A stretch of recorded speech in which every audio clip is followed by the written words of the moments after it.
Hi everybody. So what we're going to show to you now is our presentation that we delivered to the judges for the NASPA case study competition.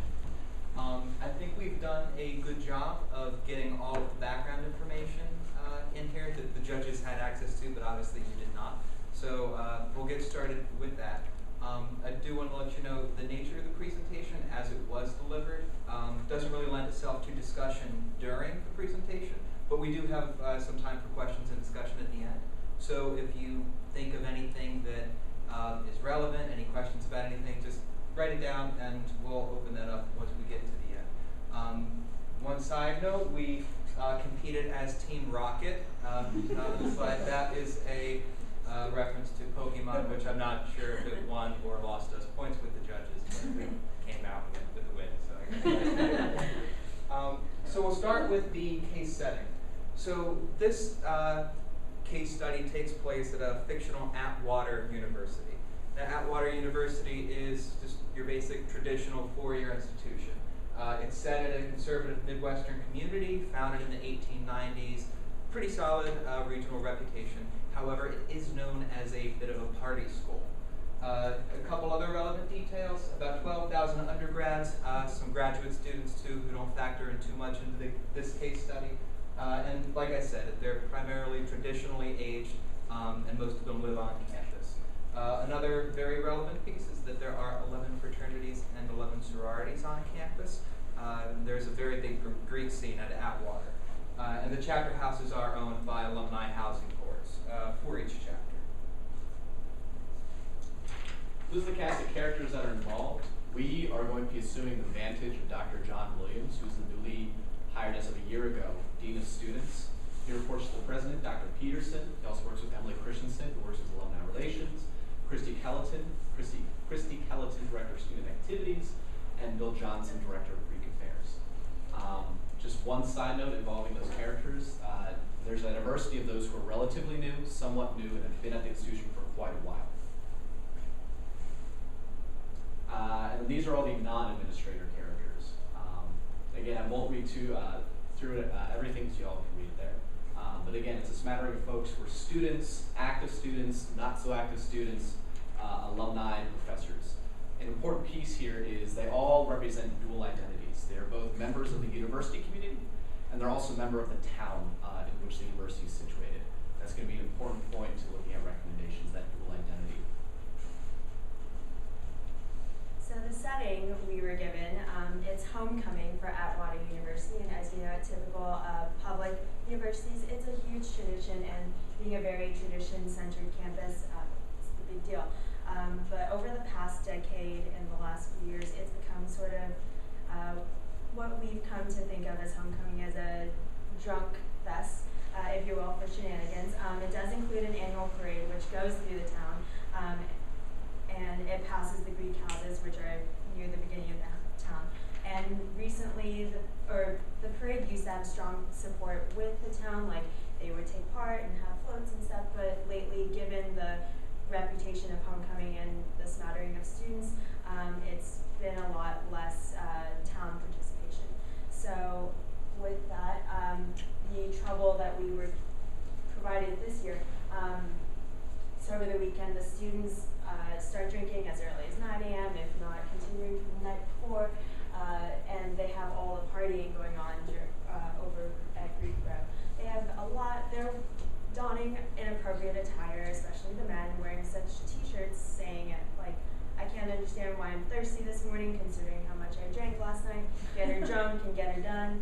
So definitely not things that people are proud to be associated with.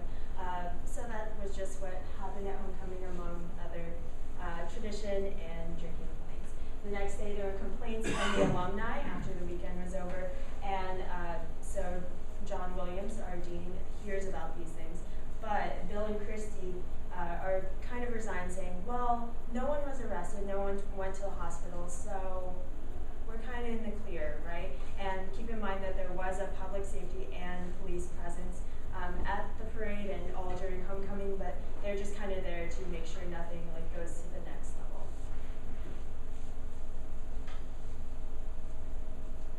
So then our case charge, basically as Stevie said, The president has asked Dean Williams to find a solution to these troubles. So basically the huge amount of drinking, the inappropriate behavior. He says, John, you need to do something about this. We don't want to have this happen next year. Maybe no one went to the hospital or died or anything this year, but there have been risks in the past and we want to avoid those in the future as well. So that was the case charge. We were told to examine this from multiple perspectives and then to provide to the judges a list of short-term and long-term recommendations. So we're going to move into that now. Cool. So this is the brief org chart that we're going to return to in a second that looks at the reporting mechanisms of who is responsible for who. Again, our vantage is the Dean of Students, Dr. John Williams. Here's some information about him that you can read. 3 points to note. First, having been there for a year, he's in a gray area. He's left the honeymoon stage, in which case a lot of responsibility and action is going to be expected of him. But at the same time, he's only been there for just a year. So he's going to be spending a lot of his time still learning and understanding what is the campus culture and what exactly is done with each of these steps. And secondly, you can actually go to the org chart now. Secondly, because of his role, he's responsible for students. He's going to have to do 2 things. One, for those for whom he's responsible, he's going to have to respect their autonomy. Yes, provide vision from the Dean of Students office. Yes, provide directives, but he's also going to have to respect the autonomy of Christine Bill when it comes to their individual and distinct populations. The second piece is he's going to have to work with Emily Christensen through buy-in from the president. Again, she is not responsible for him or vice versa. They are peer colleagues with common interests. Therefore, any action he takes should seek to get buy-in from her and buy-in from the president so as to draw a larger sphere to incorporate all the recommendations we're looking at. And finally, we have these folks who are not in the organizational chart itself, but are very much a part of the university community. That connects to the point I made earlier, that they have a dual identity of both being a member of the university and also a member of the town in which the university is located. Recommendations must respect this dual identity rather than trying to segregate them. So we focused on 2 parts of our case study, the issues presented that we wanted to address and identify, and then the solutions that we suggest for them. The issues we noticed were underage and binge drinking during the parade and throughout the school year. So it's kind of twofold, which our solutions will be later on. There's just the event-specific drinking and then the long term. So we noticed that, and without the student misconduct, the t-shirts, the inappropriate attire, and the loss of connection of the town community with the university. So it's not so much we want to attack that and solve that, but or punish students for that, but realize that it's a symptom of a larger problem, which is the drinking culture at Atwater University. And also, along those lines, weaken campus community ties. So because of all this excessive drinking and what homecoming has now come to represent, the local community has felt a little withdrawn from Atwater. So we want to figure out how to fix that with them and with our alum, because they also don't really have much of a great reputation as they come back every year to continue drinking, the recent alumni. So we want to fix that. And just the overall loss of tradition, like I was saying, with what homecoming represents and what Atwater is to the local community. With the resolutions that we said, root issue is the campus culture, just the overall issue, not the specific students or Greek life that we would target to punish, but how to resolve and improve everything moving forward. Just what the cause of the symptoms, and it's the duty for us to. Oh, that's all right. I'll take on the CAS standard. It's the duty of student affairs professionals to create environments that are educational and supportive of the growth and development of the whole person. So that's what we're really looking at as our primary directive. Yes, in a minute we're going to bring in legal considerations. We're going to look at student development theory, things like that, programming, interventions to change behavior. But really what we're bringing to the table here is our primary perspective is that we as student affairs practitioners have to find a way to develop that whole student in a healthy and wholesome way. So that's what we'll be moving in just a minute. So this is kind of our roadmap of what we'll be putting our suggestions with. So the legal considerations, I won't go into depth, but it's just, we're not trying to punish them, but how to best serve and protect our students and the local community. We'll look at the organizational factors. Alex will address tied to the campus culture and this excessive drinking that we have at Atwater. And we'll talk about student development theory, especially these things we've learned in this very class. Now moving on to legal considerations. Again, this is not the driver behind our recommendations. However, we think it's our duty to empower our students and institutional partners with knowledge of their risks and liability if something alcohol-related were to occur during homecoming. So, that said, we looked at one particular case, Knoll versus the Board of Regents at the University of Nebraska. Now, this case, the circumstances were a little different from what we're encountering here at Atwater. At the University of Nebraska, the situation was a student got overly intoxicated during a hazing ritual, ended up sustaining bodily harm by falling out of a window. Now, what the court ruled and what's applicable here is that the university had prior knowledge that hazing was commonplace. It was taking place, it involved alcohol, and there was a risk of harm coming to students. So the court upheld Knoll's interpretation that the university was responsible to try and protect him from foreseeable harm. Now, how does this relate to our circumstance here? We know from Christy and Bill that there have been problems in the past. There have been visits to the hospital. There have been incidents with police and just injury as well. There is foreseeable harm. The university has every reason to believe that something could go wrong in the future. We were lucky that it didn't this year. However, if something were to happen down the line, the university could be held liable. We also want to educate our students about the risks to their chapters. Elkins et al., in a review of court cases spanning the past 30 years or so, found that Greek chapters were named in 77% of alcohol-related college lawsuits. Now compare that to 40%, which is the figure, that was the number of times that institutions were named, only 40% of the time. And you can see quite clearly that Greek chapters are at even greater risk.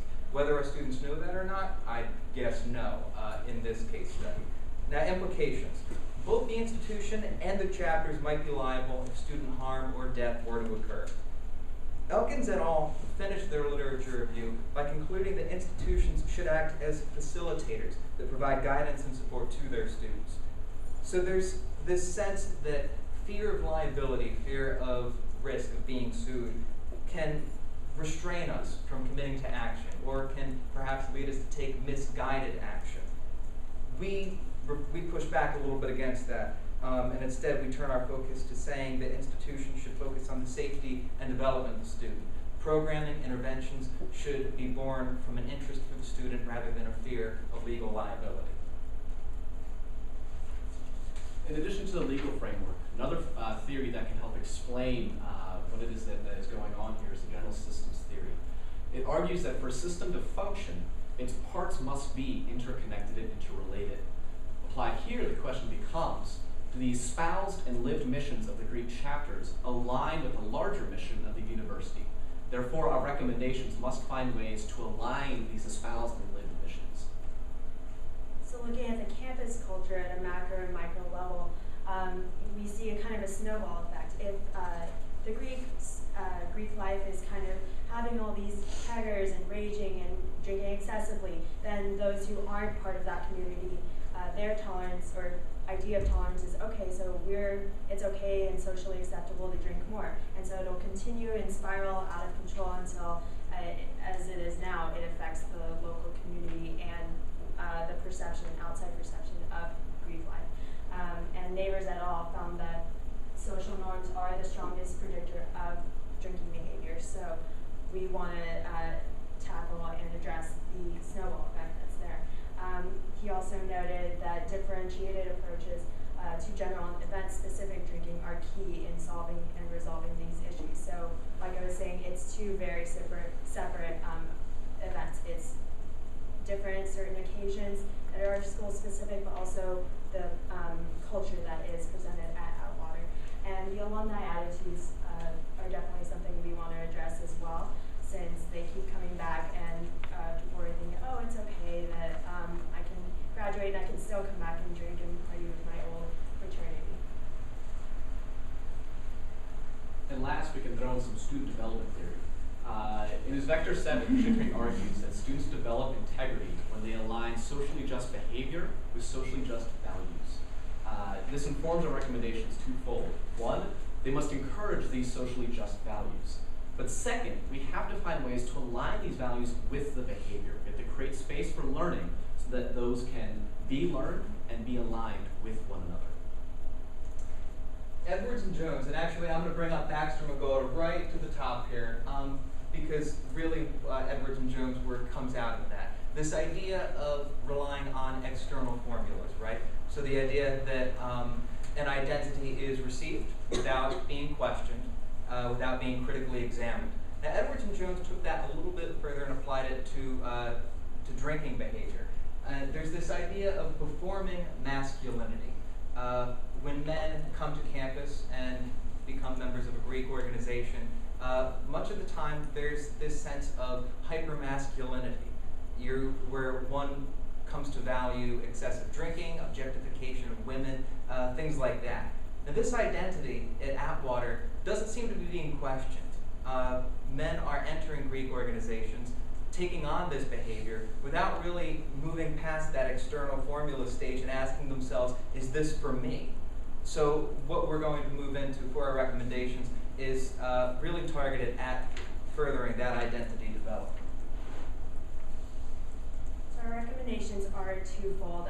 We'll look at the short-term impacts that we can have, and then the long-term, which will go along with the student development theories. So our immediate concern would be event-specific. Now we could, like take advantage of it and say no more homecoming next year henceforth, and that would cause a lot of outrage. And how would that help us as administrators? So we don't want to punish, but to use this as a learning experience for the students and for us as well. So we would revisit campus alcohol policies and think about how we can better navigate and just control everything. Neighbors et al., his study, found that enforcing general policies aren't solely effective. Like you can't just say, okay, these are the rules, you have to implement them and promote what you're saying. So a few examples of policies we could renegotiate are alcohol only allowed in designated areas, having everyone wristbands, and having policies regarding kegs and hard alcohol in the Greek houses. So with Neighbors' study that he found, we would broadly publicize these, tweet it, Instagram it, promote it in the residence halls and for those incoming Greek students, and make sure to implement it, especially in the spring semester. So when it comes fall semester again, it will be a little more familiar to students. And yeah, so the point is just to really push it over the long term. And Neighbors' study actually found that 44.2% of students at first thought that when they put in these similar policies that alcohol was vital to this sort of event, such as homecoming.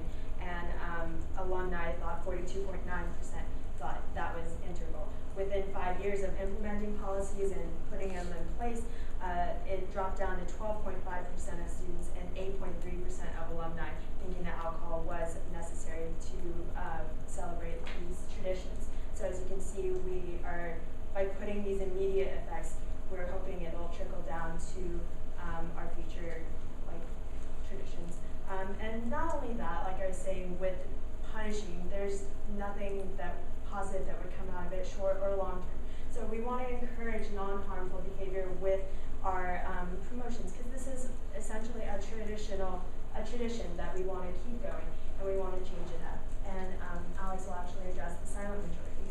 It's important to remember that we don't know what we don't know. Some of the administrators argued that because the problems we witnessed and heard about weren't that extreme, that we don't need to take any measures beyond that. We are arguing that we don't know how many students aren't participating in homecoming because they don't want to participate in this behavior. Therefore, we never hear about them at all. It's important for us as student administrators to remember that there might be a voice out there that we aren't hearing, this silent majority that we are equally responsible for. Long term. So how do we address these behaviors? For one, we begin at orientation. However, we mandate that Greek organizations attend programming and interventions throughout the year. Now, we're going to break up these programming and interventions into a couple different categories. One, educational programs, looking at alcohol from an abuse and addiction perspective. Now, of course, we all know that that's not enough. In the case study, actually, Bill mentions that such programs have fallen on deaf ears. Telling students about the harmful effects of alcohol just simply doesn't cut it. That's why we're going to also look at behavioral programs, especially for fraternities. We want these young men to begin redefining their identities, their concept of self as individuals and also as members of a Greek organization. So we're going to be looking at drinking as an assumed but not authentic masculine role. You don't have to get drunk and go be promiscuous all throughout homecoming to be a man. There are other ways to be a man, better ways to be a man. Legal programs, teaching Greek chapters and students about their risks. This falls into the category of empowering students with knowledge. We think it's very likely that students don't know that their Greek chapters are at risk of being named in a lawsuit if something, God forbid, were to happen. So by empowering them with that knowledge, we hope that we'll see them make efforts to reduce risky. There's the word I'm looking for, risky behavior in the future. Also, increasing non-alcoholic programming throughout the year. This is a campus located in kind of a rural Midwestern setting. We know that colleges that are in settings like that, sometimes part of the problem is that there just isn't that much to do, and so students default to drinking behavior. We hope that by increasing opportunities to engage in healthy activities throughout the year, we can see that risky behavior will decrease organically. Also embracing traditions and encouraging community involvement. One thing that we didn't mention up front, the president used to participate in the homecoming parade until some students threw beer on him 4 years ago. That didn't sit well with him. Now he doesn't participate. We can't expect our students or our community to value the tradition of homecoming or the parade if we don't have buy-in from those at the very top. So despite the fact that he needs to dust off that beer-stained suit once again and ride out in a float, we want to have involvement from the president and other parties at the top end of the administration. Also, partnerships between IFC and Pan-Hellenic Council. One thing that was described in the case study is that most of the problems, and this is also why we have been focusing on the Greek and male perspective. What was described in the case study was that most of the behavior seemed to be coming from the Greek housing and seemed to be coming from the male students. Pan-Hellenic wasn't completely faultless. However, they were a bit more restrained, much better behaved, not as many incidents with heavy drinking or obscene attire. So one thing we read from that is that Pan-Hellenic possibly has a better sense of organization, a better sense of who they are. We want to encourage partnerships between IFC, for those of you who don't know, the Interfraternity Council, and Pan-Hellenic, which oversees the sorority. Did I mess that up? I got it right. Encourage partnerships between them to try and strengthen both organizations, but especially IFC. Lastly, strengthen administrative expectations. One thing that Bill and Christy said after the end of this was at least no one went to the hospital. If I'm a dean of students, I do not want to hear that as an excuse for my subordinates. I want to hear, okay, this is what happened, this is how we can improve. We need to increase the expectations from our administrators before we can expect any better behavior from our students. We need to model that behavior if we want to see it actually take place. So in effecting these changes, we can imagine that there might be some resistance that might emerge. Politically speaking, there are administrators that might have concerns of the risks associated with change management. And from the students themselves, they might be concerned with threats associated with changing tradition. These are important things to consider, not to sway us necessarily, but just to consider in how we roll out these changes and how we work with different members of the community in effecting what we're trying to accomplish here. Assessment. How do we know this is working? Well, for one, surveys to students and visiting alumni. Unfortunately, I do not have a device that I can put up to someone's head and objectively get a reading of their identity development stage. If I did, that would be a really cool topic for a dissertation, but I don't. So we can't measure identity directly, but what we can do is measure behavior, which stems from identity. We can find out what kinds of activities they took part in, what their perceptions were of homecoming and the parade. Connecting with that, we can look to anecdotal observations, especially from public safety, members of the Greek community, students themselves. Just generally, what did you see? What did you experience? How did it go this year? Contact with community partners and stakeholders. We need to also look outside the institution for feedback. We can call the police chief, for instance, and say, all right, we had this many reports of public disturbances last year during homecoming. How many did we have this year? A couple years later, now how many did we have? Do we see a pattern of these incidents decreasing? If we do, that's an indication that perhaps our interventions are indeed being successful. Lastly, implement, assess, revise, as we do with any program or process. These results are not going to occur overnight. We might see payoffs in a year during the next homecoming with the new short-term policies that Phoebe mentioned, but realistically, the changes in identity, the changes in organizational identity, we're not going to see those until 3-5 years down the road, maybe more. So each year we need to take a look at what we think has worked, improve it, and then reassess it during the next year. And by doing this, we think over the long term, we can create a tradition that has returned to its roots and no longer has the tag of being a drunk fest, as the case study noted. Famed student affairs professional Albus Dumbledore once challenged us to decide between what's right and what is easy. By no means are these recommendations easy. By being informed by student development, legal, and other working frameworks, they are indeed, we hope, the right recommendations. Given that, we now stand ready for questions.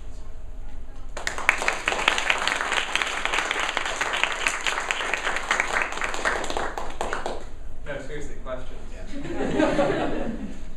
Or points. Again, this was only a 15-minute presentation. There were plenty of worthy perspectives that we just weren't able to include because we didn't have enough time. So are there any other perspectives that people have, either maybe from class readings or from personal experience, things like that? Thank you. So I kind of almost thought that this was my undergraduate institution. Same, actually. Short of it not being in the Midwest. And I go to homecoming every year. I've been out of school for 8 years. And when I went, it was everyone can drink everywhere as long as it's in a solo cup, and it can be a hot mess. And they just slowly implemented mini changes so as not to like disturb everyone. Like all of a sudden there was a fence, and then the next year we needed bracelets, and then the year after that they supplied the beer, but you had to be ID'd. And they kind of corralled it into a tamer event. But I've kind of found in the last couple of years that once they kind of stabilized it as a team event, the students started to wise up and like be able to reincorporate the wildness now that they knew what to expect every year. So I thought that it was interesting that you talked about revising it every year and kind of tweaking it. And to me, it kind of seems like even if it seems like it's working well, they should just switch it up every year. Otherwise, the students kind of learn how to game it, as horrible as that sounds. No, I think you're completely right. Students are pretty creative. Yeah. Great critical thinking skills in the area of how to find ways around drinking regulation. And I think that's part of the reason we try to bring in identity development and targeting the root causes of not just the behavior itself, but what are the elements of identity or values that are triggering that. Now, whether that's a realistic goal or not, I can't say for certain. I think it's definitely a worthy goal. I think it's definitely worthwhile to look at what's causing this behavior and how can we target it with programs and interventions, because we're student affairs people and the answer is always more programming.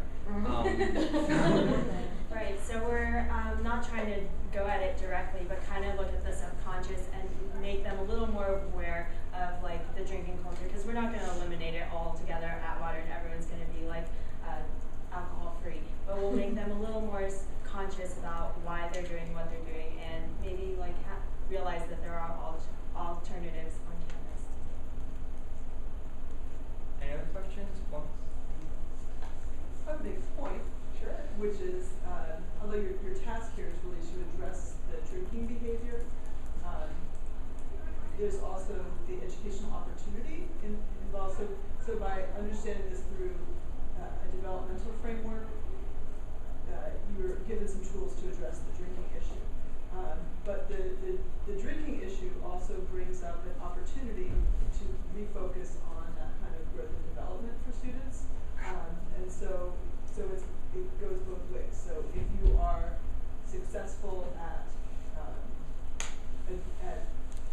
engaging students around developmental issues, you may in fact reduce problem drinking behaviors, but you also may in fact empower students to think adopt themselves in ways that are not formulaic, and then allow for that kind of self-authorship to happen. So although we don't welcome, drug fest homecoming events, there are problems with this. Like, you don't wake up in the morning as an administrator hoping to be challenged by, problematic student drinking. There is the opportunity in that to refocus yourself on those developmental goals. That's why we didn't necessarily have that much time to discuss the one of the other problems that existed was the inappropriate T-shirts. And in some ways, that presents a more complex challenge than drinking behavior, because you can put up fences, you can ID, and there's some hard steps you can take. They're not necessarily effective, but they're steps you can take. Outside of direct threat being made on a T-shirt, you can't tell a student wear something else. If you did, you're going to create even more problems for yourself and the student, etc. So the question becomes, and also that the harm associated with it is a lot less obvious than drinking. It's sort of a long-term effect, it's more of a social effect that is very much harmful, but not necessarily equally visible. So the question becomes, with those sort of less visible but equally important harms, how do you address those through learning as well? I know that you talked about the T-shirts. Well, I think about the idea that you consider homecoming to be an artifact, a quintessential piece of the campus culture. For me, I think about implementing things along the lines of being more school-spirited in your decor, in your presentation for homecoming, providing incentives for said homecoming spirit. Right. I don't think we touched upon it as much this time as we did in our presentation competition, but we were definitely thinking, bringing it back to its roots of being spirited. Like, at some point maybe part of our curriculum could include giving out free T-shirts that say Atwater Otters, what our other people